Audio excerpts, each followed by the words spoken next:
Hello, everybody. How's it going? Welcome back to another office hour session. How are you doing, Bob? I'm doing great. Trying to keep cool.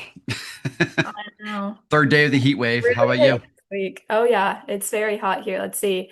It's 91 right now. We're 92, so we beat you. That's a little bit.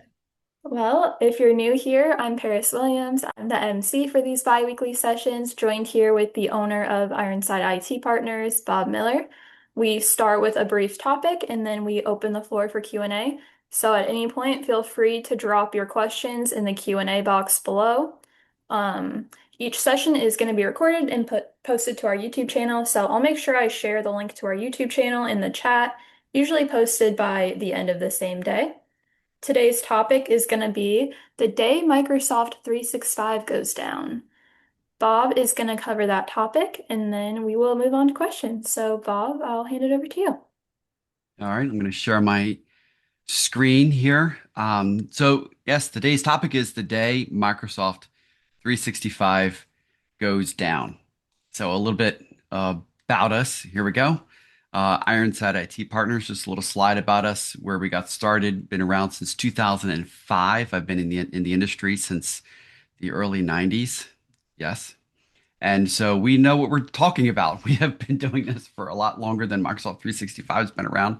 And we've been dealing with or helping clients deal with their networks and cybersecurity since 2005, and in many cases, well before.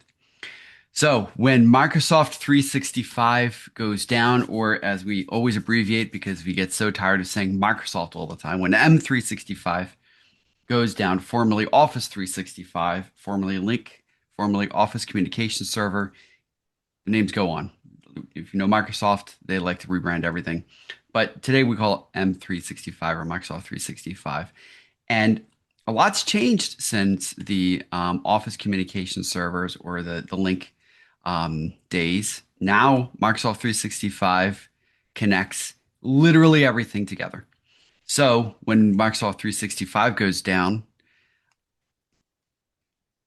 it looks pretty differently than it did a long time ago because everything runs through Microsoft 365 now. Email, Teams, OneDrive, SharePoint, multi-factor authentication, and just authentication in general. More and more goes through Microsoft 365. Your file sharing, all the calendars, of course, mobile devices, more and more, including laptops. And PCs too, but particularly laptops, collaboration, uh, Power Automate. If you're using that, many companies are using Power Automate now to develop back end tasks and integration between applications. And then, of course, ERP and LOB integrations that would be enterprise products and line of business applications. So, what happens during an outage? Well, because all of those things are connected to Microsoft 365. When there's an outage, well, employees can't authenticate. They can't log into both Microsoft 365 and non-Microsoft 365. And I said I was going to call it M365 now, so I didn't have to say Microsoft so often. So I'll try doing that. But employees can't authenticate regardless. Email, of course, stops flowing. That's the number one reason why people use M365. Teams goes offline, probably the number two reason why people use M365. Files stop syncing. Actually, that's probably number three. I didn't do that in this order for that reason, but that's just how it is. MFA prompts fail. That's probably five or six, maybe seven, but in order priority of what people use M365 for. So what does that lead to?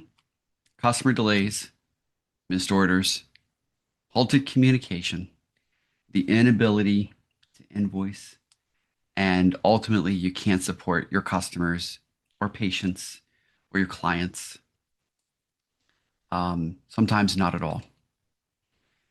What's good to remember is that Microsoft is reliable, but they're not immune. There are regional outages. I mean, it could be that Microsoft is just down in a particular area. Or if you've worked with us through various Microsoft outages, you've heard us use the term a rolling outage, which means that Microsoft's services are going offline and back online in different areas regionally. throughout the country or the world. And typically rolling outages happen because they start to resolve what caused the issue as they're diagnosing what caused the issue. They're starting to resolve the symptoms, I should say. As they resolve those symptoms, the core issues are still there. So they just symptomatically appear in other areas or in other ways. And Microsoft's reliant rather on the internet. The internet itself needs to function well for Microsoft and all their infrastructure to function well, even though Microsoft owns a significant portion of the internet at this point. There's also DNS issues. DNS is the address book or the phone book of the internet. That's what translates when you type in www.ironsideit.com to the IP address of wherever ironsideit.com is hosted. I don't know what that IP address is, but that's the addressing is actually how the communication works. The name is just for humans, but the name is really critical. And so if there are DNS issues with resolving those names to the addressing, that'll go down. And that doesn't have much to do with Microsoft, although it could. There's also third-party integrations. I mean, third parties can cause Microsoft to go offline just by, having an improper, integration call, bad programming, something with on their end of some type, transit issues, things like that. And of course, there's threat actors. Microsoft is definitely not immune to threat actors. They are one of the most well-guarded, possibly the most well-guarded network in the world, but nobody is immune to threat actors. So there's always that, and that has absolutely happened in recent memory. And then, of course, insider mistakes, because the employees at Microsoft are just like the employees at your company. They're human and they make mistakes. So the biggest misunderstanding about Microsoft 365 services is this. Microsoft focuses on service availability. That's their goal. Their goal is to keep it online. And well, that sounds great, right? But when we're talking about the service being online, we're talking about getting you to the service. We're not talking about the data actually that is yours, that they house, that they present to you. Their purpose is to make sure that you can get to OneDrive. If OneDrive is empty, that's much less of a concern to them. If your mailbox is empty, much less of a concern. If your Teams messaging threads are gone, much less of a concern. In fact, they have zero liability in that area. They don't promise any of that archival information. What they do promise is service availability and bringing that online as quickly as possible. Now, another thing too is that retention does not equal backup. What do I mean by that? Retention is that your data or your service exists and that it's just there. But backup is an archival historical preservation of that data. So if your backup from yesterday exists from yesterday, you can go back to your data as it existed yesterday. Retention doesn't do that. It just means your data as it is now. And Microsoft will always try to retain your data. But if you delete it on your own, or an employee deletes it, or a threat actor deletes it, or a file gets corrupted or something like that, that's not on Microsoft. They provide the service availability and they do their best to retain your data as it is. So that means that deleted files could age out, meaning that they'll hold deleted files in like OneDrive or your Exchange Online mailbox for about 30 days usually, and then it gets deleted because they don't have unlimited storage. So that can age out, meaning that it's permanently lost. Ransomware can synchronize. Ransomware in your mailbox or on OneDrive or in SharePoint, that can synchronize across to all your devices, or if it's shared to other employees or whoever has access to that file share. It could be a customer or a vendor. Insider deletions replicate, meaning this is what I mentioned earlier. That means that an employee deleted a file, perhaps accidentally. That replicates as well. Corrupted files replicate, as we also mentioned, and long-term recovery is limited because you only get about 30 days, roughly 30 days, that they'll retain your data. And even that's not guaranteed. So that's why we say it's limited. So unfortunately, what a lot of businesses often discover too late is this. And I've heard each of these four things, not in the distant past, in the last 6 months to a year for sure. Things like we thought Microsoft backed everything up, or OneDrive synced the ransomware, or our HR admin deleted the file months ago and now we can't get it back. It's just gone. We thought it was backed up. We thought Microsoft did that, but they don't. So that file is gone. And then another one is nobody knew emergency procedures. And that one's tough. So we'll talk about that in a second. What's important when you're dealing with Microsoft 365 and frankly anything is to have a proper continuation strategy. That includes having Microsoft 365 backups. Think of it as your server without backups. You back up your server so that way in the event that your server fails, and a server will always fail, in the event that the server fails and the data is not recoverable, you can restore your server and you don't lose your business. Microsoft 365, it's the exact same thing as, if you don't have a Microsoft 365, it's like not having a backup on your server. Your server will continue to operate. You'll continue to have access to your files. It'll retain your files up until the day that it doesn't. And so just like having a server backup, you really need to have a Microsoft 365 backup. Another important part of continuity strategy is having offline and immutable backups. Offline and immutable backups. So critical. That means that your backups are taken offsite, that they don't exist at your office. Ideally, they never exist there, except a local copy maybe, but they first save elsewhere, particularly the cloud. At this point, by the way, if you're still dealing with hard drives or replicating your own backups, the risk there is so great. I personally would lose sleep at night. I highly recommend a cloud-based backup. Highly recommend one, and one that's tested. We'll talk about that in a second. Another one is immutable backups, meaning that the backup cannot then be changed by a threat actor or, somebody inside, whether they did it intentionally or not. So immutable means unchangeable, that the backup cannot be changed at all. It should be a perfectly preserved copy, archival copy of how your data looked at that time. Same thing with Microsoft 365 backups. The exact same principles have to apply there. Microsoft 365 is so essential to the running of a company, and so many people store their archive of information, client communication.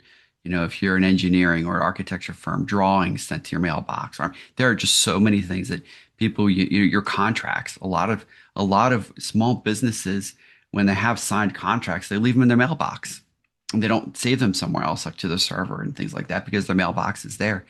But if you lose that mailbox, you've lost all of that.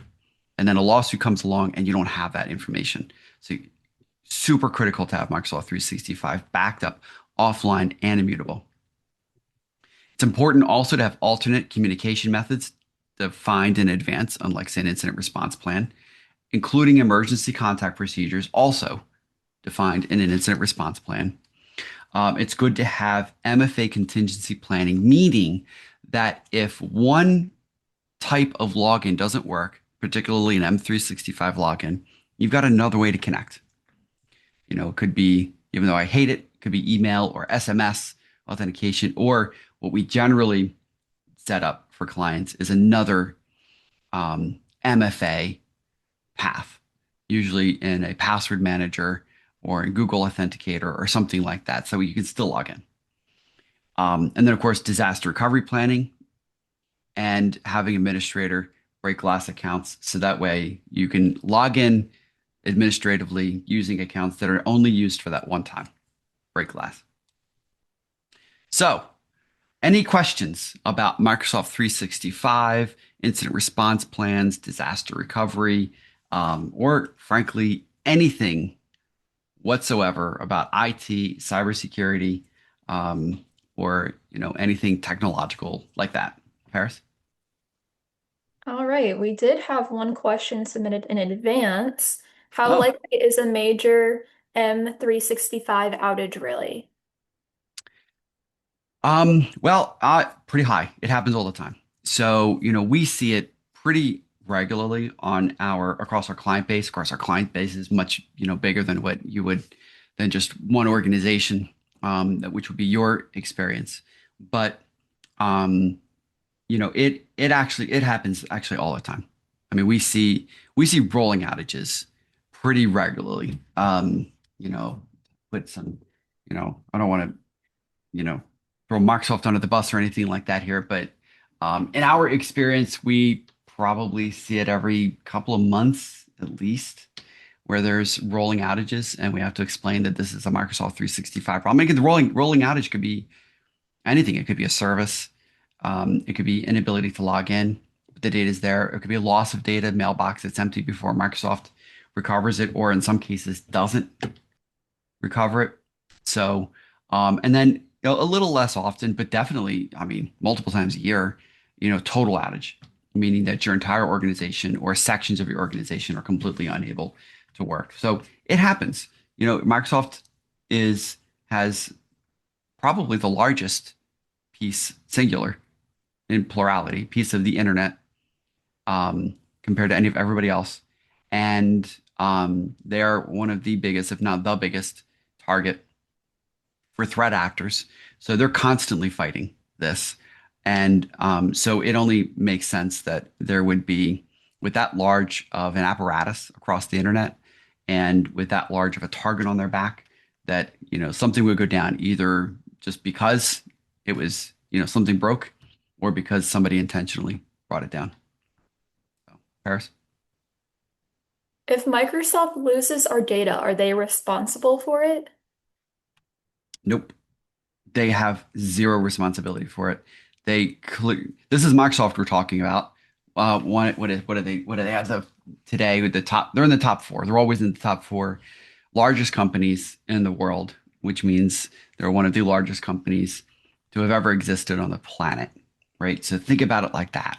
They exist to protect themselves and keep themselves alive, and they've been doing that for just about 50 years. Actually 50 years this year, I think it was. So they will do anything and everything to protect themselves from that kind of liability. The EULAs, the end user licensing agreement that you sign when you first sign up with Microsoft 365 or log into your account. You agree that Microsoft will try to keep your service online, and you also agree that Microsoft isn't responsible for the data in the service, and everybody's agreed to that. And so Microsoft owes nobody anything when it comes to their data, which is why we suggest backups. How long can most businesses realistically operate without Microsoft 365? I had a client ask me this the other day, and not about Microsoft 365, but about their network in general, all the stuff. And what I generally see is with small businesses, they can usually go a day or two, and everything's okay. Because most small businesses, we have good relationships with our vendors and our customers, and and everybody's kind of like in the same boat. We're building futures for ourselves and our children, and we're just we're trying to live the American dream and things like that. And sometimes people kind of are understanding when something like that happens that's outside of your control. If it happens repeatedly, then that understanding, I've seen it, goes out the window real fast. So you get a little bit of a grace period. You don't get too much. So generally about 2 days is what I see for networks in general. 365, probably less than that. I would say probably about half that because it is your primary communication apparatus. You need it in order to communicate. Without it, you probably don't have access to your contacts. You certainly can't email. You can't send Teams messages, things like that. And so you kind of would be defaulting to using a personal Gmail account, hopefully never doing that, but or texting on your own cell phone or phone system or something like that to communicate. But generally, that's about what we see. Medium businesses, significantly less because there's the expectation that you got your ducks in a row and the continuity of your business, the survivability of your business is of absolute importance to you. And so there's a lot less. You generally, when it's Microsoft, they'll generally give you some grace because it's outside of your control. But at some point, there's an expectation that even with Microsoft being down, that you've got contingencies in place. So businesses, generally small medium businesses, I would say generally a day or less for that, and for networking, far less than a day. For the network itself, far less than a day, because you have the resources now to be able to keep that system online, and so there's a higher level of availability and uptime that customers and vendors kind of expect. So, wait, Paris. Does cyber insurance care whether or not we back up M365? Cyber insurance cares if you back everything up. Yes, yes, absolutely. They care about your backups because that directly impacts the size of a potential claim. And remember, I know I say this all the time if I talk to you in person on these office hours, things like, remember insurance companies exist for one reason, to collect your premium and not to pay anything out. That's why they exist.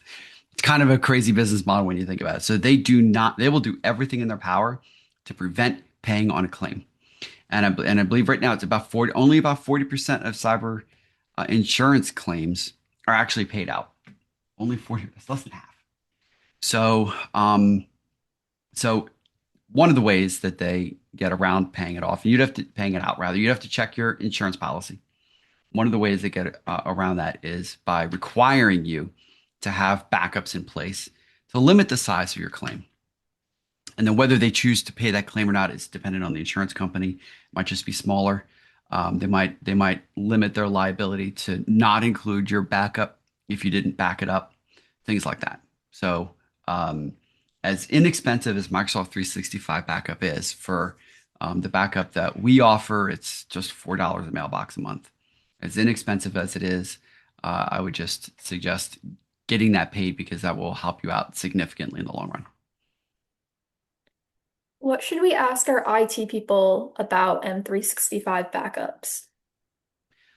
Okay, so I mean, some of the things is like all backups. Is it immutable? Is it how often is it backed up? What exactly is backed up? Is it like everything is backed up, or just the mailboxes, or just SharePoint or OneDrive? What aspects of Microsoft 365 are being backed up? That's super important. You'll want obviously everything to get backed up because that's not something you want to be thinking about. You want for sure the mailboxes, but everybody uses OneDrive, whether you realize it or not. And everyone actually uses SharePoint too, whether you realize it or not. So, so you definitely want those backed up regardless. And so those are some key things to ask with Microsoft 365 backup. Certainly the price. Oh, and also you want to make sure that that the backup has a testing functionality, or critically, that in the event of an outage, is there a way to get access to your data? Can it be exported to a PST file, for example, that somebody could use offline while Microsoft is down? Because maybe there's emails, maybe there's some, I mean, think about this. Most small businesses, and actually, frankly, medium businesses, they just store stuff in their mailbox. That's what they do. They're not great at the discipline of saving, say, contracts or important documents out of email and saving them to the server or cloud platform. They're not really good at it because it's such low priority stuff. And so virtually nobody's good at that. Email goes down, and inevitably you need something from the mailbox.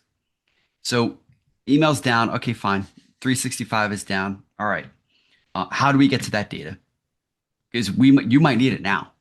You might need it today. and Microsoft may not be back online tomorrow. And if they come online, they may not even have your mailbox. So what's the mechanism of being able to get to that information fast? And that's a question. That's a major question to ask. So again, how often is Microsoft 365 backed up? And also how long is the data kept for? What are the backup retention policies? Meaning, is the backup good for 30 days? Is it good for 90 days? Is it good for years? Find that out. You have to know that. A lot of backups that are out there, they'll only keep 30, maybe 60 days of backups. And so the price might be deceptively cheap. But if you've only got 30 or maybe 60 days of backups, that's only marginally better than what Microsoft gives you. So it's kind of a waste of money then. So anyway, so those are some of the key things that I would ask, and make sure so that way you know what's your, just like all backups, what's your recovery time objective and what's your recovery point objective. Your recovery point objective is the last the distance between now and when the last backup was performed, and how often and how long do you want that to be? So for example, if you have Microsoft 365 backup with us, then we back it up 4 times a day. So, that's what, it's every 6 hours. So your recovery point objective then would be approximately 6 hours. And then the other thing to know is your recovery time objective, and that is how quickly can you get back online. And so that again, outside of Microsoft bringing their services online, the question to that would be how quickly can I get access to my data, if it's an exported PSD file or something like that. So find the answers to those questions out and make sure that they're acceptable to you. Make sure that that's something that you feel comfortable with. It's your business. It's your business that's on the line. And remember, the one thing about backups, they are the option of last resort. It's when all other remediation or recovery or get this thing back alive, all those other efforts fail. That's when you turn to the backup. And so you need that backup to work. Without backup, you don't have a business. So that's how crucial the backups are. So ask the questions of any service provider with Microsoft 365 backups. Paris? What's the difference between retention and backups? Oh, well, I think I might have already said that, but retention just means that it exists. Like using the server example, that as long as the server's online, the files are there, they exist. As long as Microsoft 365 is online, and the mailbox is there, it exists. And we'll do our best to keep that online. That's what retention is. Um, Backups is an archival preservation of previous points in time for that retained data.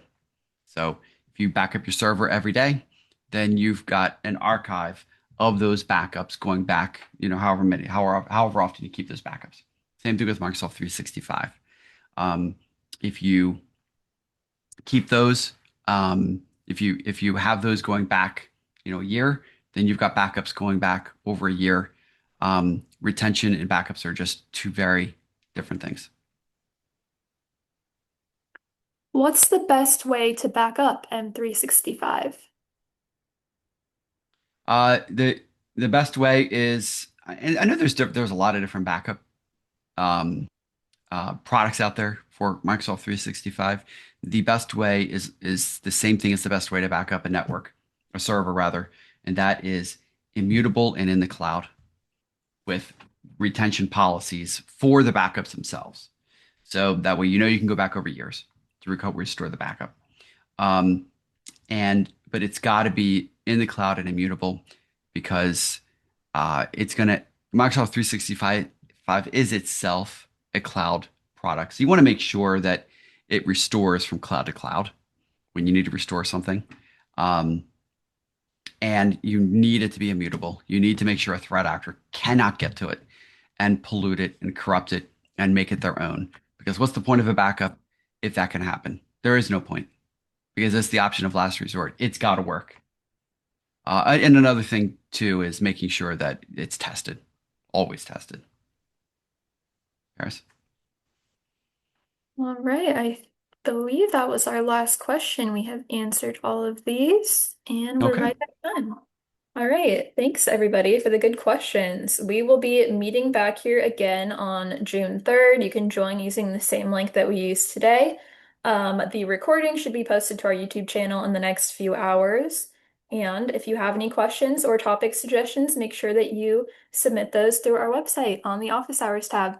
Thanks, everybody. Have a good rest of your week. Bye.